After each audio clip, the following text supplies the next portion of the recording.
Hello KKR fans, তোমাদের জন্য দারুণ খবর রয়েছে। কলকাতা নাইট রাইডার্সের নতুন প্লেয়ার অজিঙ্ক্য রাহানে একদম ঝলসে উঠেছে।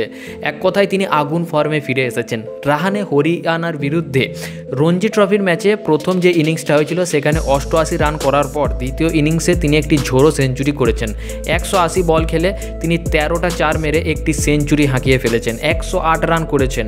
কেকেআর ম্যানেজমেন্ট তো এটাতে অবশ্যই খুশি, তার সাথে কেকেআর ফ্যানেরা এখন আনন্দে ভাসছে। রাহানে যেভাবে পারফর্ম করছে তাতে কেকেআরের আইপিএল জয় এবারেও প্রায় নিশ্চিত বলা যেতে পারে। রাহানে যদি তার এই পারফরমেন্স ধরে রাখে, রাহানে আসলে কেকেআরকে আরও শক্তিশালী করতে দলে এসেছে। তার অভিজ্ঞতা এবং তার ব্যাটিংয়ের ধার এই দলকে একটা অন্য মাত্রা নিয়ে যাবে।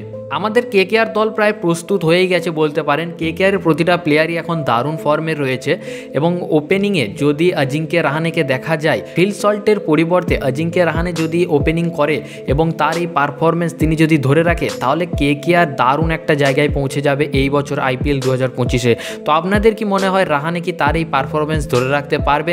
আপনাদের মতামত কমেন্টে জানান।